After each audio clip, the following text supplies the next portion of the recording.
සුබ දවසක් ඔයාලා හැමෝටම ආදරෙන් පිළිගන්නවා බබාට කෑම YouTube channel එකට. අද මම අරගෙන එන්නේ රසම රස නූඩල්ස් රෙසිපි එකක්.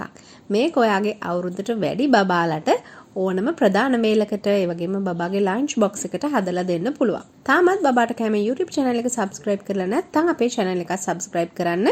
ඒ වගේම bell icon එකත් click කරලා අලුත් videos දාපු ගමන්ම දැනගන්න. මම මුලින්ම pan එකට තෙල් ටිකක් දාගන්නවා. තෙල් ටික හොඳට රත් වුණාට පස්සේ මම මේකට එකතු කරගන්නවා ග්‍රේට් කරගත්ත අල. මේ අලයකට මම එකතු කරගෙන තියෙනවා පාන් පිටි චුට්ටක්, ඒ වගේම ලුණු ගම්මිරිස්. මේ ටික හොඳට කලවම් කරලා තමයි අල ටික අරන් තියෙන්නේ. දැන් මේ ටික ෆ්‍රයි කරගන්න ඕන හොඳට ක්‍රිස්පි වෙන්න. පාන් පිටි වෙනුවට ඔයාට මේකට කඩල පිටි උනත් ගන්න පුළුවන්. අල ටික හොඳට මේ විදිහට බැදෙන්න අරින්න. අලවල පාට වෙනස් වෙලා අල ටික ක්‍රිස්පි වුණාට පස්සේ තෙල් ටික බේරලා අයින් කරගන්න. දැන් මම බෙදගන්න ලෑස්ති වෙන්නේ කටු නැති පොඩි චිකන් කෑල්ලක් මිරිස් කුඩු සහ ලුණු දාලා මේකත් හොඳට රන්වන් පාට වෙන්න බෙදගන්න ඕන. චිකන් ටිකත් මේ විදිහට හොඳට බැදුනට පස්සේ ඒකත් වෙනම අයින් කරගන්න. දැන් මම පෑන් එකට බටර් ටිකක් දාලා තියෙන්නේ. බටර් ටික රත් වුණාට පස්සේ මේකට බිත්තරයක් එකතු කරගන්නවා.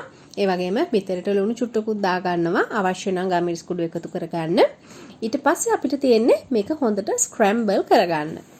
බිත්තර ටික මේ විදිහට හීනිවට ස්ක්‍රැම්බල් කරගත්තට පස්සේ ඒ ටික අයින් කරගන්න.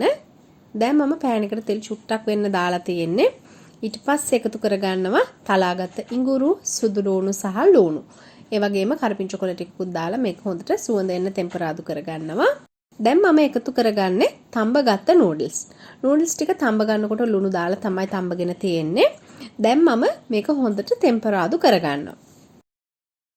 නූඩල්ස් ටික ටෙම්පරාදු කරගත්තට පස්සේ අපි අර කලින් බැදගත්ත චිකන්, ඒ වගේම අල, ස්ක්‍රැම්බල් එග්ස් මේ ඔක්කොම නූඩල්ස් එකට දාලා හොඳට කලවම් කරගන්න.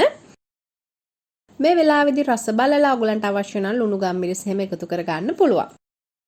ඒ වගේම නූඩල්ස් එකේ රස තව වැඩි වෙන්න මම මේකට චීස් ස්ප්‍රෙඩ් ටිකක් එකතු කරගන්නවා. ඔයගලන්ට කැමති චීස් ටිකක් එකතු කරගන්න පුළුවන්. චීස් ටික රත් වෙනකොට මෙල්ට් වෙනවා. ඉතින් මම මේක හොඳට නූඩල්ස් එකත් එක්ක කලවම් කරගන්නවා.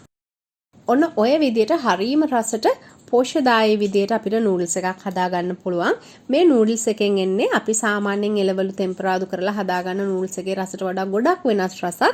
බබාලා හරීම ආස වෙයි මේ විදිහට නූඩල්ස් කන්න. නිතරම එකම විදිහට නූඩල්ස් හදලා දෙන බබාලාට මේ වගේ වෙනස් රෙසිපි එකකට නූඩල්ස් හදලා දෙන්න පුළුවන්. මේක බබාගේ ලන්ච් බොක්ස් එකට උනත් ගෙනියන්න පුළුවන් විදිහේ කෑමක්. එහෙනම් අපි අලුත් වීඩියෝ එකකදී ආයෙත් දවසක හම්බ වෙමු. හැමෝටම සුබ දවසක්.